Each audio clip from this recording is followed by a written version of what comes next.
Hello रिया, बेटा निधि को निकले हुए 2 घंटे हो गए, लेकिन वो अभी तक घर नहीं पहुंची है। देखो वो फोन भी नहीं उठा रही है मेरा। अगर तुमसे उसकी कोई बात हो ना तो प्लीज मेरी बात करवा देना।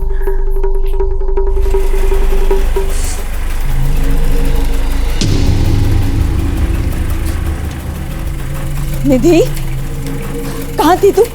कब से फोन ट्राई कर रही हूँ। तुझे पता मैं कितना डर गई थी और मेरा फोन क्यों नहीं उठा रही थी तू? माँ, मैं ड्राइव कर रही थी। अरे ड्राइव कर रही थी तो क्या हुआ, एक बार फोन तो देख सकती है ना। माँ, तुम इतना डरती क्यों? एक काम करो, तुम ना योगा किया करो। देख निधि, ये बात ना मजाक में तू।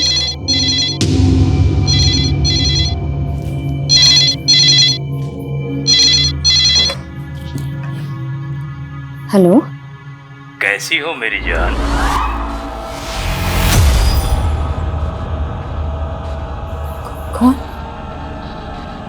कौन बोल रहा है? 11 जून 2001 की रात याद है ना? मैं लौट आया हूँ, जल्दी ही मिलूंगा तुमसे मेरी जान। क्या हुआ मम्मा?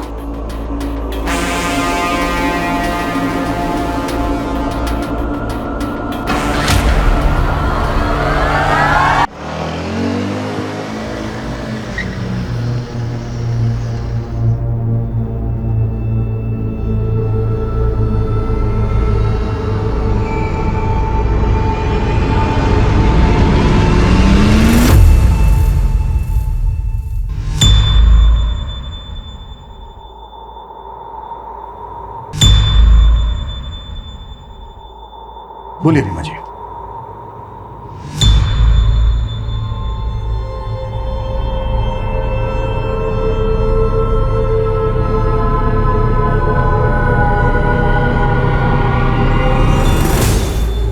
रीमा जी, अगर आप कंफर्टेबल नहीं हैं तो इट्स ओके, हम फिर किसी दिन बात कर सकते हैं। सर, मेरी माँ का रेप हुआ था 18 साल पहले।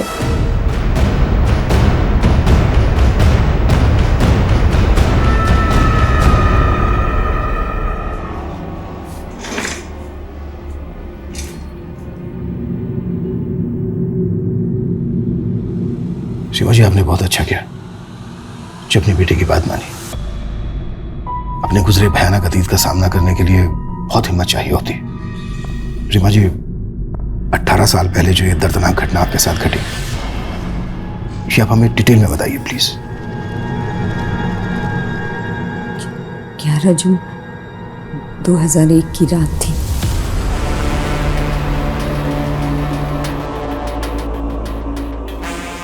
रीमा, रीमा, रीमा।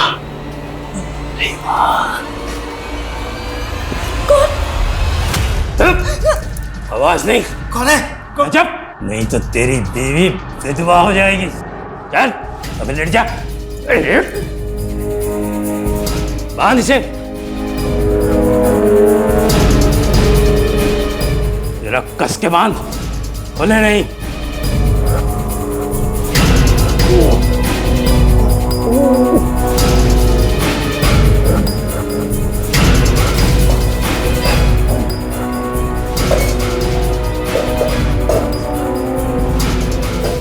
हिलना मत, अगर जरा भी हिला तो तेरी बीवी की खोपड़ी उड़ा दूंगा, समझा? बर्तन की आवाज नहीं आनी चाहिए।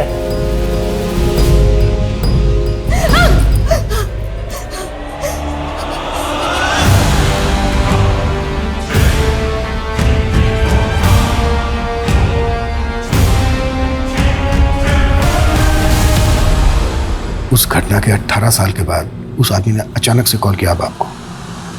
जी। रीमा जी, जब ये घटना घटी आपके साथ, उस वक्त आपने पुलिस कंप्लेन तो की ही होगी? जी, प्रतापनगर थाने में करवाई थी। तब इंस्पेक्टर मुकेश राठौर इंचार्ज थे। प्रतापनगर पुलिस स्टेशन से कांटेक्ट करो। सर,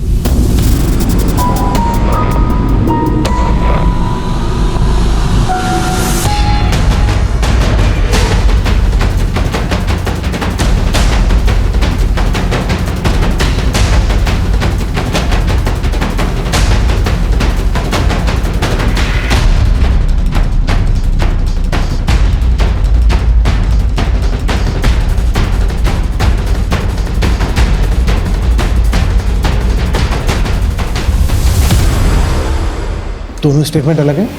मतलब? या सर, ये रीमा का रीसेंट स्टेटमेंट है जो उसने हमें दिया है, और ये 2001 का स्टेटमेंट है। दोनों स्टेटमेंट में उसने अलग अलग कहानी सुनाई है। रेप की तारीख से लेकर हर इंसिडेंट एकदम अलग है सर। मानो दोनों केसेस एक दूसरे से बिल्कुल अलग हो। और रेप के कुछ दिन के बाद यानी कि 17 जून 2001 को उसने प्रतापनगर थाने में रेप की शिकायत दर्ज करवाई अपने पति राजेश चौहान के साथ।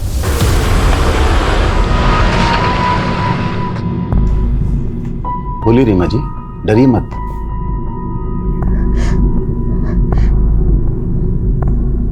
मेरा रेप हुआ है। वो जबरदस्ती घर में घुस गया था। कौन था वो? कब हुआ है? 13 जून। पूरी बात बताइए रीमा जी। तब आप क्या कर रही थी? आपके पति कहाँ थे?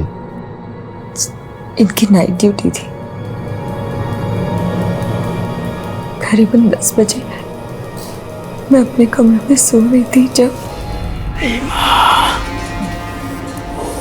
रीमा, आवाज नहीं, चुप।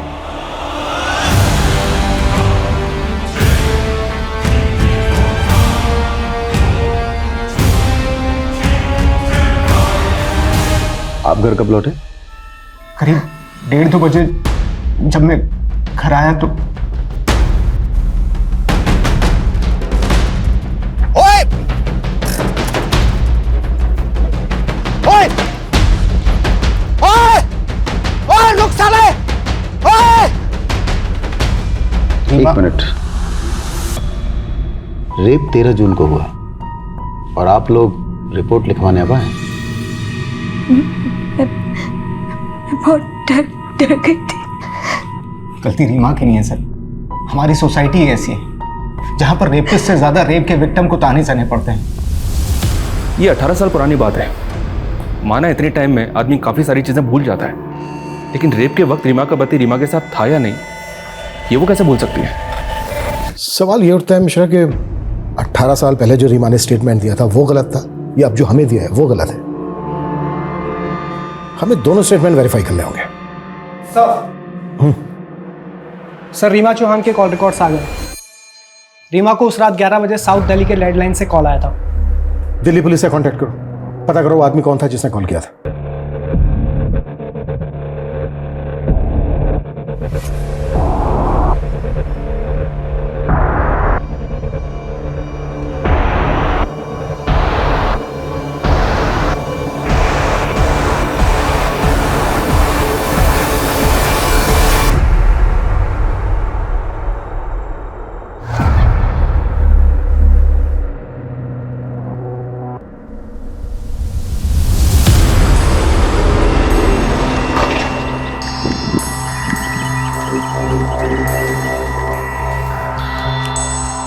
चेक करो।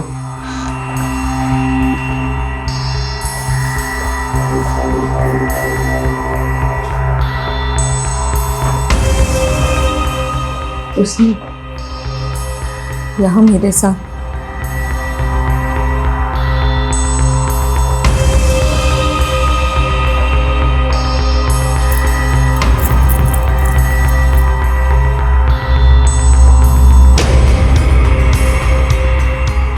अच्छा, आपने बताया कि उसने गमछे के टुकड़ों से बांधा था। वो टुकड़े कहाँ हैं? जी वो तो वो अपने साथ लगी है।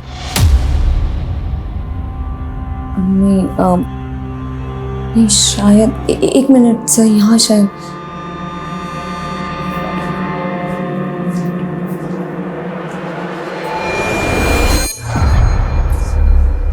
ये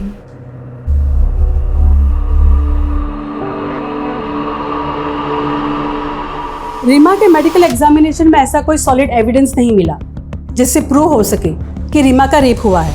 क्या रेप के कुछ दिन बाद एग्जामिनेशन हुआ इसलिए? मे बी, लेकिन एक कारण ये भी है कि रेप होने के बाद रीमा अपने पति राजेश के साथ सेक्सुअली एक्टिव थी। क्या? हाँ, क्योंकि प्राइवेट पार्ट पर जो मार्क्स मिले हैं वो एक पैशनेट सेक्स की वजह से भी हो सकते हैं। ये तो रीमा ने खुद ही अपना केस कमजोर कर लिया। एक बात और सर, रेप होने के बाद विक्टिम को अक्सर कलाई, जांघों पर छोटे मोटे घाव लगते हैं, लेकिन रीमा के केस में उसकी बॉडी पर एक छोटी सी खरोच तक नहीं थी। इट्स स्ट्रेंज, क्या रीमा ने बिल्कुल भी रेजिस्ट नहीं किया होगा?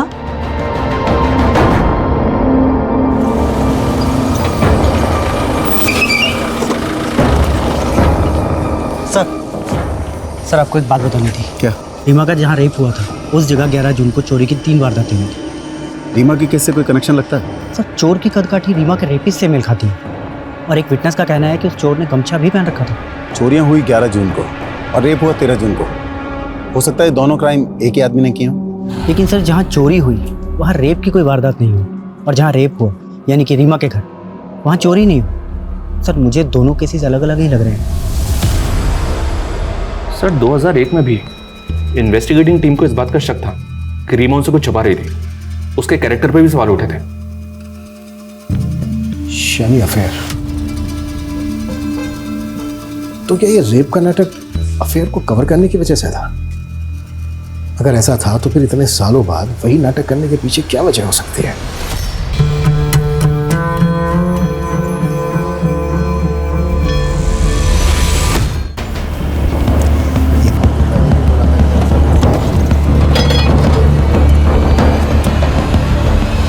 सर आप हम लोगों पर ही शक कर रहे हैं। मेरी बीवी के साथ गलत हुआ सर, और आप लोग। राजेश, मैं तुम्हारा फ्रस्ट्रेशन समझता हूं, पर सवाल खड़े हो रहे हैं। तुमने एफआईआर फाइल करने में देरी की। सर मैंने बताया था ना कि रीमा डरी हुई थी। यही नहीं, रीमा का रेप होने के बाद भी तुम और रीमा सेक्सुअली एक्टिव थे।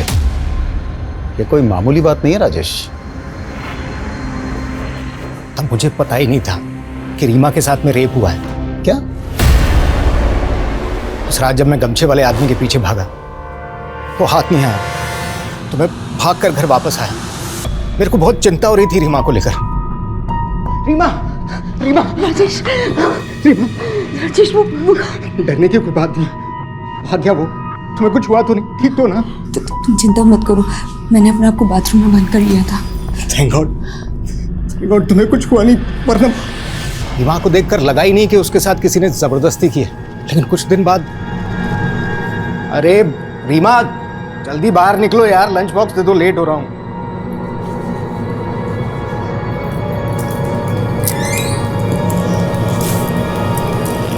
क्या हुआ?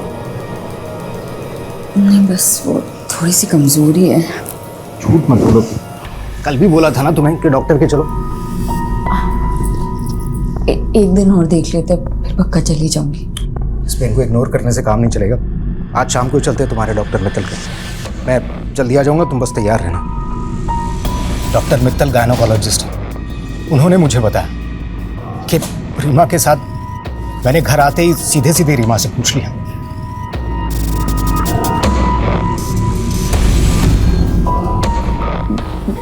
मैं डर गई थी, मुझे लगा था कि आप मुझे छोड़ दोगे।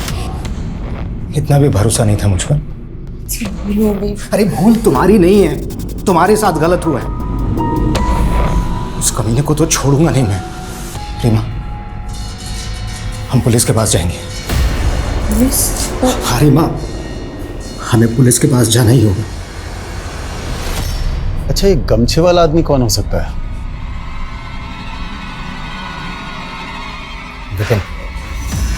विपिन सोनी हो सकता है सर। वो और रीमा कॉलेज में एक साथ थे। 1 साल पहले उसकी इसी शहर में नौकरी लग गई। मुझे पता चला कि मेरी गैर हाजिरी में अक्सर पुरानी दोस्ती के नाम पर वो रीमा से मिलने आता है।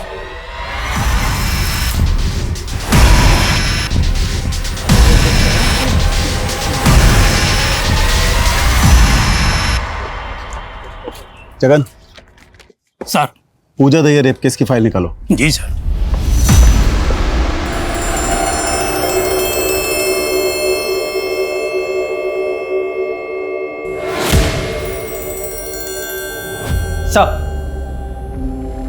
सर मैंने पता किया है, राजेश की गैर हाजिरी में जो आदमी रीमा से मिलने आता था वो विपिन ही है। याद रखिए रीमा जी, पुलिस को गुमराह करना भी एक जुर्म है। आप क्या कह रहे हैं, मैं कुछ समझ नहीं पा रही। मैं समझाता हूँ। सालों पहले पूजा दहिया नाम की औरत का केस अखबारों की सुर्खियां बना था। आपने नाम जरूर सुना होगा। जी नाम तो सुना हुआ है। बिल्कुल आपसे मिलता जुलता केस है। आप ही की तरह उसके घर में भी मुंह पर एक गमछा बांधकर एक आदमी घुसाया था। आप ही की तरह उसके साथ जबरदस्ती की।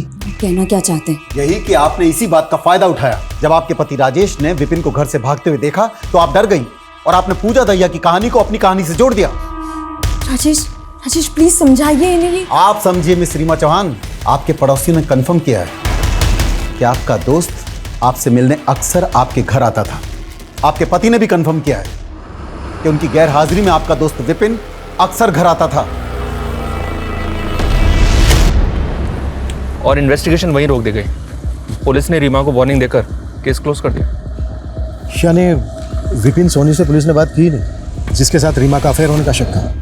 जी, और अब तो इस केस के investigating officer Mukesh ji retired हो चुके होंगे। हालांकि उनके घर का एड्रेस पता करने के लिए बोल दिया मैंने। कहानी एक ही है, लेकिन सब अपना अपना वर्जन सुना रहे हैं और अपने वर्जन में हर कोई सही होता है। रीमा से एक बार और मिलते हैं, देखते हो इस बार क्या कहानी सुनाती है।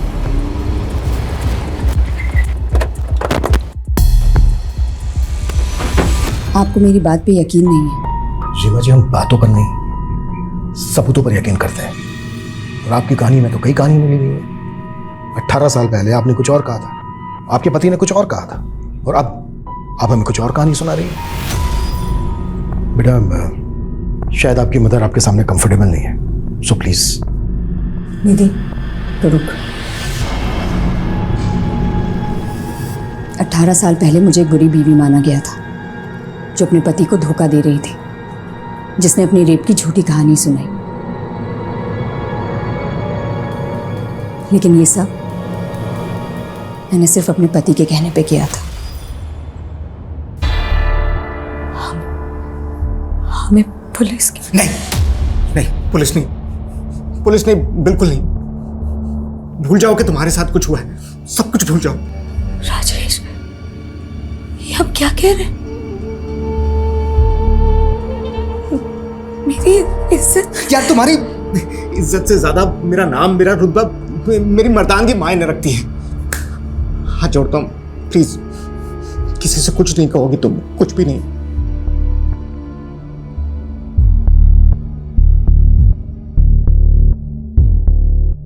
रीमा, ये इंजरीज नॉर्मल नहीं है। बताओ मुझे क्या हुआ है?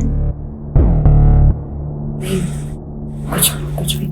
रीमा, तुम कुछ छुपा रही हो ना? आप क्यों जिद कर रही हैं? रीमा के लिए यही सही है कि वो सब कुछ भूलकर। ये भूलने वाली बात नहीं है राजेश।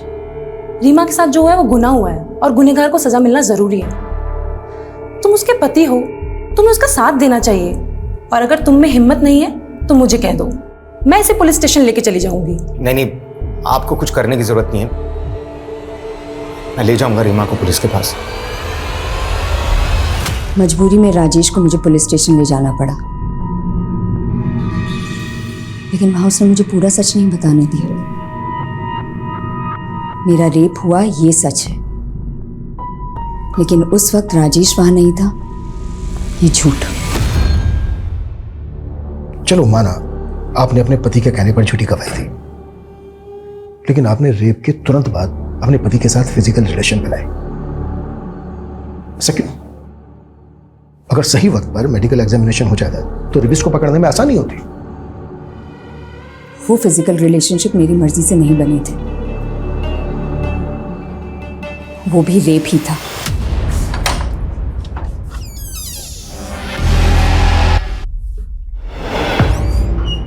शराब भी कराएं?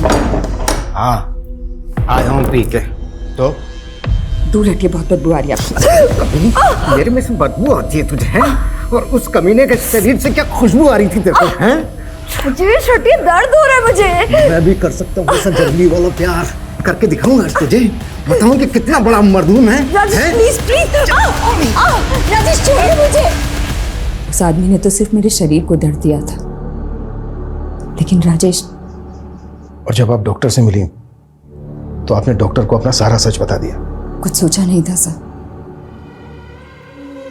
बस जिसने थोड़ी सी हमदर्दी दिखाई, उसके सामने दिल खोल के रख दिया। तो जो आपके पति ने दिखाया, पुलिस ने उसी को सच मान लिया, और आपका सच सामने नहीं आया। आता कैसे? पुलिस ने ना कभी डॉक्टर, ना कभी विपिन से कोई बात की। विपिन कभी आपसे मिलने आया था? नहीं, विपिन पे बहुत प्रेशर बन गया था, इसलिए वो शहर छोड़ के चला गया था। लेकिन आपके पड़ोसियों ने तो उस वक्त बयान दिया था कि आपका रेप होने के बाद विपिन आपसे मिलने आया था। ये भी राजेश की चाल थी। विपिन अच्छा लड़का था, हंसमुख था। राजेश ने कहा था कि वो विपिन को मेरे पास भेजेगा, ताकि मेरा मन बहल जाए, पर बाद में समझ आया ये सिर्फ राजेश का प्लान था, ताकि सबकी नजरों में मैं झूठी बन जाऊं। और वही हुआ। एक रेप विक्टिम से ना सोसाइटी यही एक्सपेक्ट करती है कि वो मजबूर दिखे, दुखियारी दिखे। अगर वो थोड़ा सा हंस ले, नॉर्मल जीने की कोशिश करे, तो पता नहीं क्या चुप जाता है लोगों को। पूजा दहिया को जानती हैं आप? पहले आप ही के इलाके में रहती थी। उसके घर में भी एक आदमी ठीक आप ही के घर की तरह चेहरे पर गमछा बांध के घुस गया था। जी, मैंने सुना तो था कि पूजा दहिया के केस में किसी को अरेस्ट किया गया। पूजा दहिया का केस स्टडी किया था तुमने? जी सर, और मुझे ऐसा लग रहा है कि पूजा दहिया और रीमा चौहान का केस आपस में कनेक्टेड है। तो क्या उस आदमी ने पूजा दहिया से भी कांटेक्ट किया होगा? इतने सालों के बाद वो अपने विक्टिम को कॉल क्यों करेगा? यह केस पुलिस के सामने एक चुनौती बन के खड़ा था। वारदात एक थी, लेकिन कहानियां अलग अलग। क्या राजेश ने अपने स्वार्थ के लिए झूठ का जाल बुना था, या पीड़ित नजर आ रही रीमा सबकी नजरों में धूल झोंक रही थी? अगर यह खेल रीमा का रचाया हुआ था, तो आखिर इसके पीछे उसका इरादा क्या था? और यह पूजा दहिया, ये कौन थी जिसका जिक्र छिड़ा गया था? क्या थी पूजा की कहानी?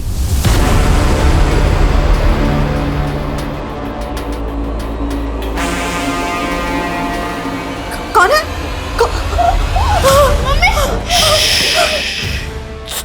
चुप, कोई आवाज नहीं। कौन हो तुम? अंदर कैसे आए? चुपचाप रहना, कोई आवाज नहीं करना, यहीं बैठा रहे।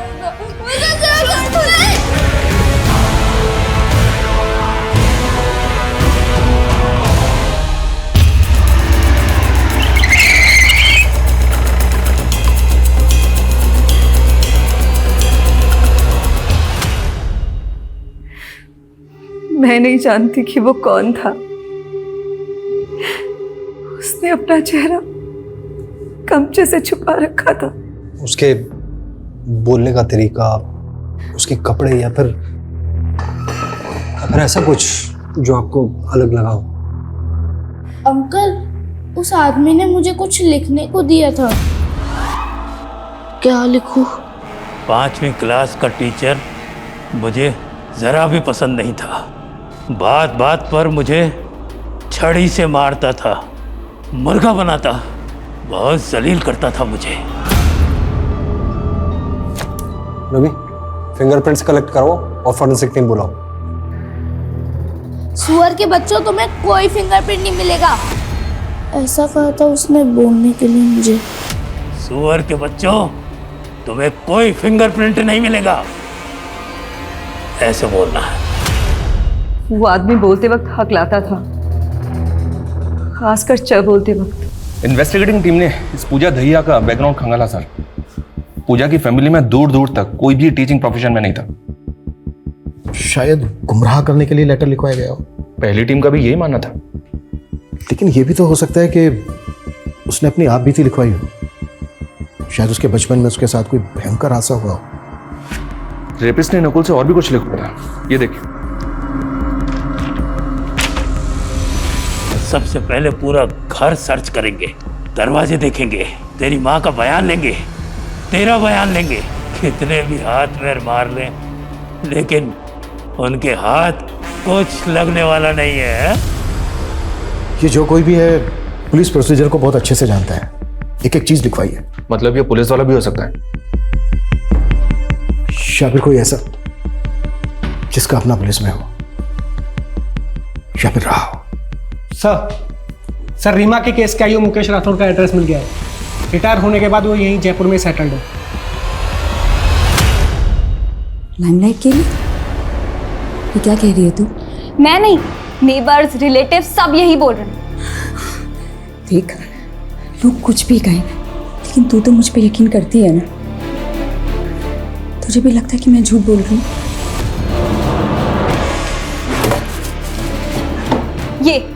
ये पापा की डायरी है ना, इसमें भी यही लिखा है कि आप अटेंशन पाने के लिए कुछ भी कर सकती हो।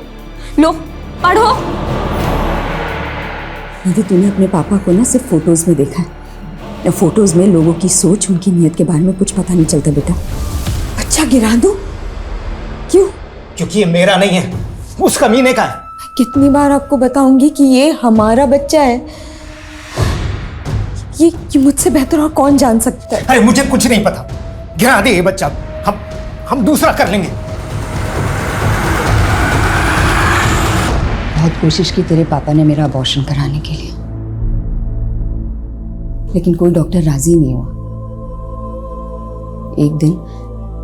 एक दिन तो तेरे पापा ने मुझे सीढ़ी से धक्का तक दे दिया था।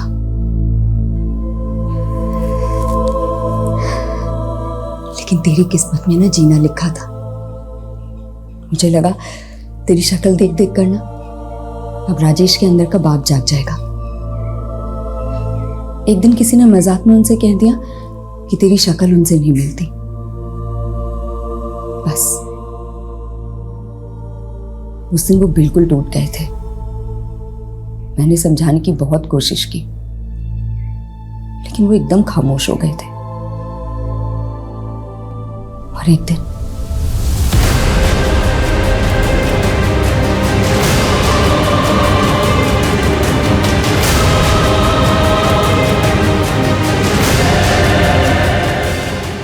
बदचलन, चालू, बेहया, न जाने क्या क्या कहा लोगों ने मुझे। मन तो किया कि मैं भी राजेश की तरह,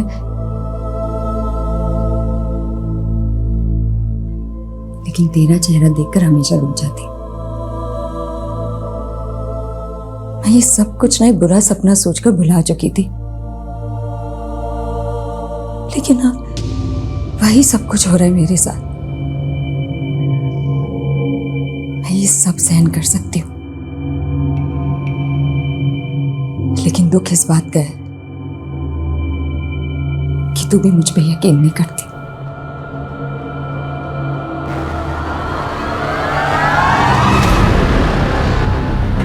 रीमा चौहान वाला केस, हाँ याद है मुझे। इस मामले में हमसे जो कुछ बन पड़ा हमने किया। यहाँ तक कि 2003 में अलग अलग पेट्रोलिंग टीम बनाई उस लोकेलिटी पर नजर रखने के लिए। और एक रात रुक रुक, गाड़ी पीछे ले। जी सर। रुक, कौन है वहां? क्या कर रहा है? रुक रुक रुक, वरना गोली मार दूंगा। रुक, इधर आ, पास में। गमछा निकाल मुंह से।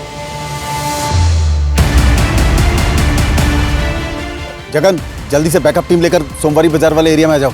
चोर के मैंने पकड़े। भले ही दूर से सही, पर आपने उसे देखा था? कोई ऐसी खास निशानी जो आपको याद हो? अंधेरा बहुत था, कुछ खास देख नहीं पाया। हाँ, जिस तरह से फुर्ती से उसने मुझ पर गोली चलाई, पक्का कोई ट्रेंड आदमी था। कोई पुलिस वाला? हाँ, शक तो मुझे भी था।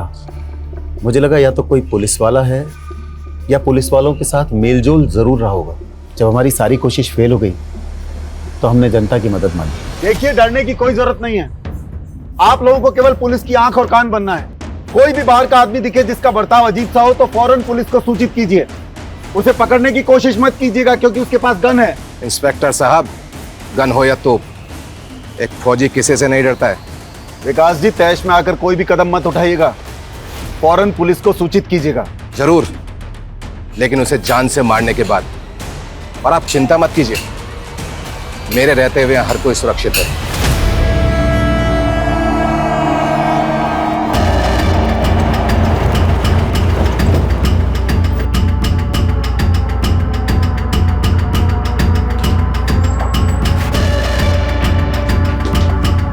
साइड में हटिए आप लोग। पीछे रहिए, पीछे रहिए।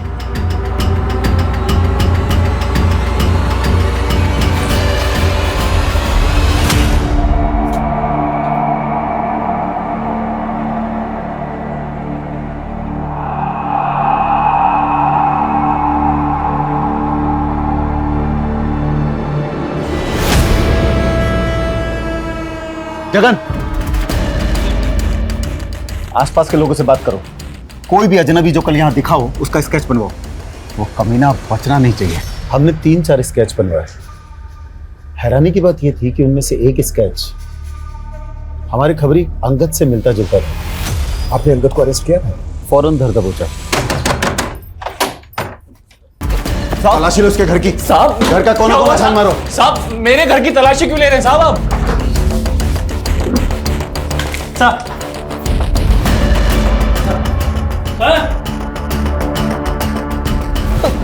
ये घड़ी, ये ज्वेलरी, ये कंगन कहां से आए साबुन तेरे पास? ये सब उन्हीं का है ना जिनका रेप हुआ है? साहब मैं सच कह रहा हूँ साहब, मुझे कुछ नहीं पता। मैं महीने में ठीक से 10 दिन भी घर पे नहीं रहता हूँ साहब, तो मुझे पता नहीं है सामान कहाँ से आया है। तू ऐसे नहीं उगलेगा।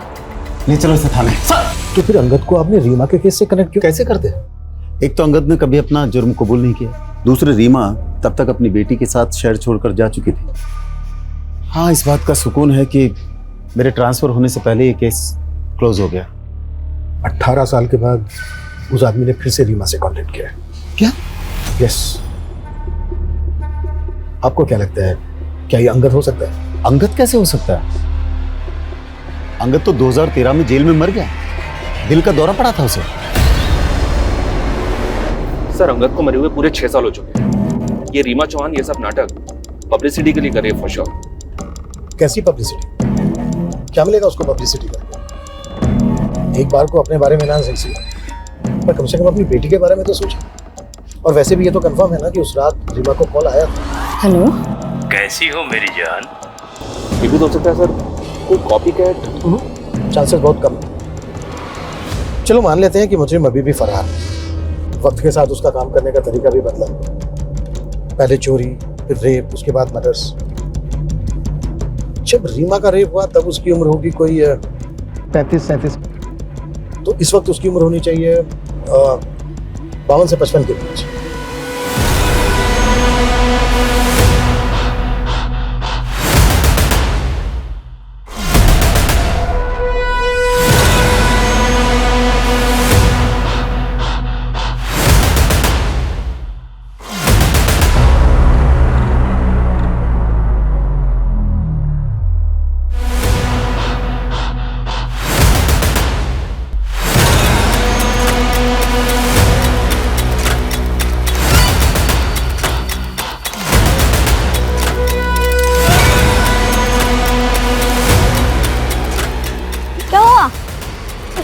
आप रो क्यों रहे हो?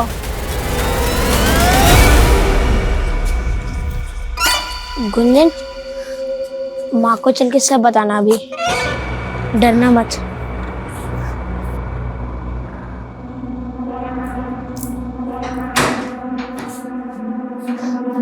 आ गए तुम लोग खेलकर? आ जाओ, भूख लगी होगी है ना?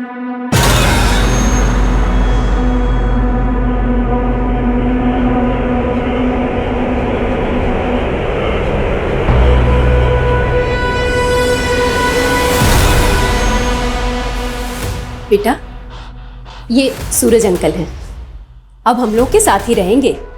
नमस्ते करो।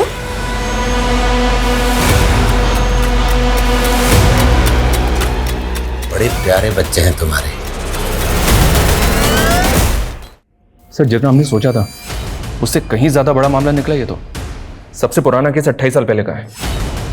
इतने अरसे में 51 ऐसे रेप केसेस मिले हैं जिनमें सेम मोडस ऑपरेंडी का इस्तेमाल हुआ है। इसके अलावा 13 मर्डर केस में और 178 लूट केस में सेम पैटर्न फॉलो हुआ है। मतलब अंगद के जेल जाने के बाद भी ये केसेस होते रहे। एरिया कौन सा था? राजस्थान के अलग अलग शहरों के केसेस हैं सर। ये 1990 से 94 तक अलवर, 1994 से 97 जोधपुर, फिर 3 सालों तक उदयपुर और उसके बाद 2004 तक जयपुर। और इनमें से कहीं भी किसी भी जगह इस आदमी के खिलाफ कोई सुराग नहीं मिला? 2004 में 3 रेप विक्टिम से कल्प्रिट का डीएनए सैंपल कलेक्ट किया गया था। इस डीएनए को अंगद के क्लोज रिलेटिव के डीएनए से मैच करके देखो।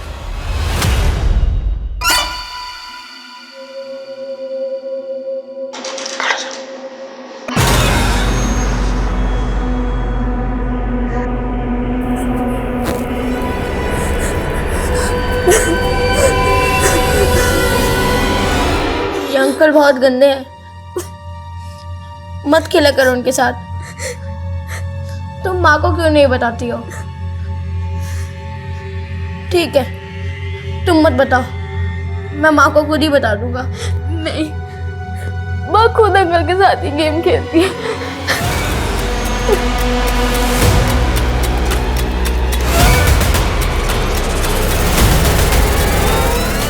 सर डीएनए सैंपल अंगद के भाई से मैच नहीं हुआ। बेचारा अंकल पूरी जिंदगी जेल में खत्म हो गई। एनीवे, डीएनए सैंपल है हमारे पास। एक काम करो, जितने भी मोलेस्टर रेपिस्ट हैं उनके डीएनए से मैच करो। Okay sir.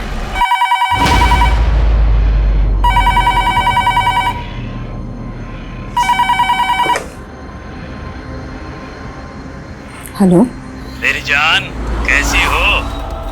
बहुत दुख हुआ जानकर कि तुम्हारी बात पर कोई यकीन नहीं कर रहा। बकवास बंद करो, और हिम्मत है ना तो सामने हो। तुम कायर हो तुम।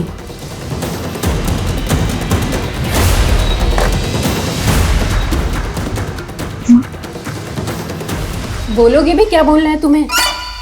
माँ वो अंकल। बड़े मजाकिया बच्चे हैं तुम्हारे। अच्छा बच्चों, मैं बाजार जा रही हूँ, 7 बजे तक आऊंगी। तब तक अंकल के साथ रहना, इन्हें परेशान मत करना।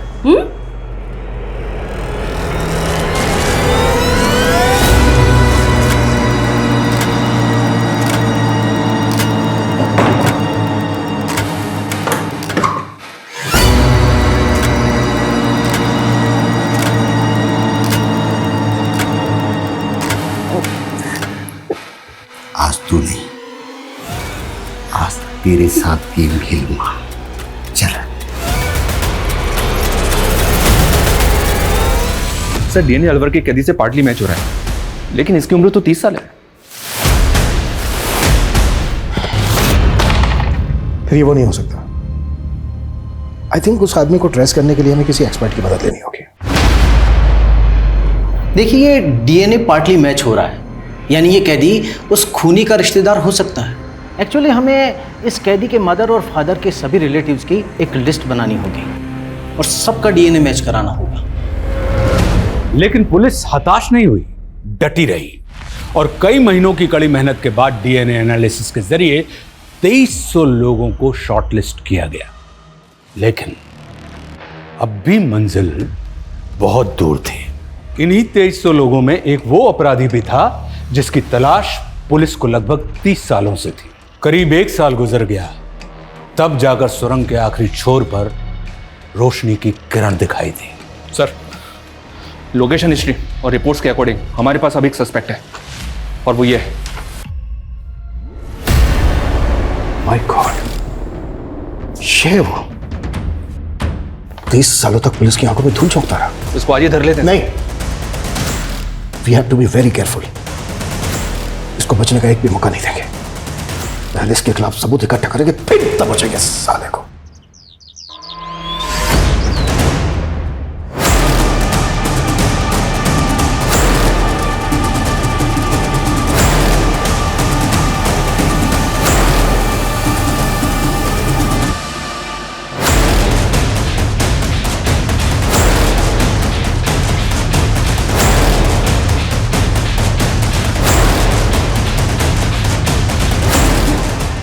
नजर बना के रखो उस पर, कुछ भी हलचल हो तुरंत मुझे इन्फॉर्म करना। सर। ओके। हाँ मिशन, रिपोर्ट आ गई।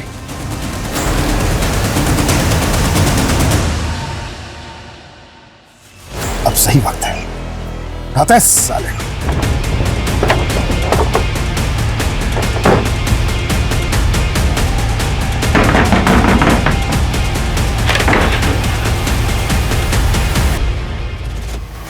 तीस सालों तक पुलिस की आंखों में बहुत धूल झोंकी है तूने।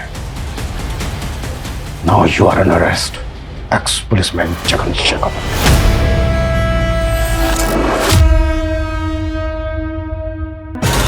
मेरे सौतेले बाप सूरज ने मेरा और मेरी बहन गुंजन का बचपन खराब कर दिया। रेप करता था वो हमारा। तेरे साथ गलत हुआ, इसलिए तो दूसरों के साथ भी गलत कर रहा था। बचपन में जो मेरे साथ हुआ, उस सदमे से उभरने के लिए मैंने छोटी छोटी चोरियां करना शुरू कर दिया।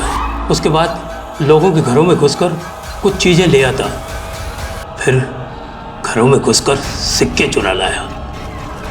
और ये काम मैंने पुलिस में आने के बाद भी चालू रखा। रेप करना कब से शुरू किया?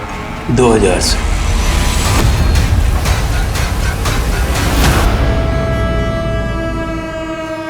पूजा ने क्या बिगाड़ा था तेरा? गलती पूजा की नहीं, पूरी औरत जात की है। उसी साल दिल टूटा था मेरा। कुछ दिन तो सब कुछ ठीक चलता रहा, लेकिन एक दिन वो मुझे छोड़कर किसी और के साथ चली गई। तभी से मुझे औरतों से नफरत होने लगी, और उसके बाद मैंने एक के बाद एक औरतों को शिकार बनाना शुरू कर दिया। अंगद को क्यों फंसाया? मेरे सीनियर मुकेश जी की पेट्रोलिंग बहुत तेजी से चल रही थी। मेरा काम करना बहुत मुश्किल हो गया था। मैंने सोचा अंगद को फंसाऊंगा तो पेट्रोलिंग थोड़ी ढीली हो जाएगी और मेरा काम आसान हो जाएगा, और हुआ भी वही। इतने सालों के बाद रीमा को कॉल क्यों किया? मैंने नया सोशल मीडिया का इस्तेमाल करना शुरू किया था, और एक दिन उसी पर मुझे रीमा दिखी। मैंने उसका पीछा किया और मैंने उसका टेलीफोन नंबर उसके पड़ोसी से ले लिया। मैं सिर्फ उसे डराना चाहता था, क्योंकि कोई भी औरत मेरी आवाज़ सुनकर कांप उठे, ये ख्याल आते ही मुझे बहुत मजा आता है।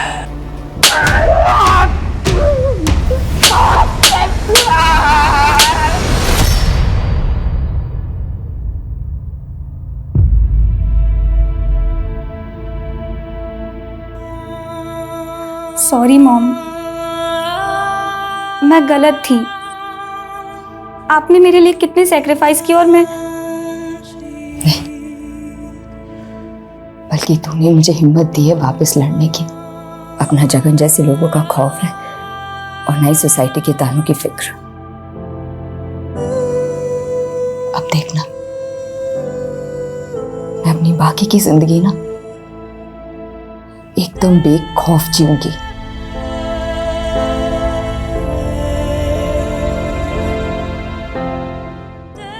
हमारे समाज में बलात्कार करने से ज्यादा उंगलियां पीड़िता पर उठती हैं कि लड़की ने क्या कपड़े पहने थे, क्यों रात को वो बाहर गई थी। ऐसे बेबुनियादी सवाल हमारा यही सो कॉल्ड सभ्य समाज उठाता रहता है, जबकि वास्तविकता यह है कि बलात्कार से अगर किसी का चरित्र कलंकित होता है तो वो सिर्फ बलात्कारी का।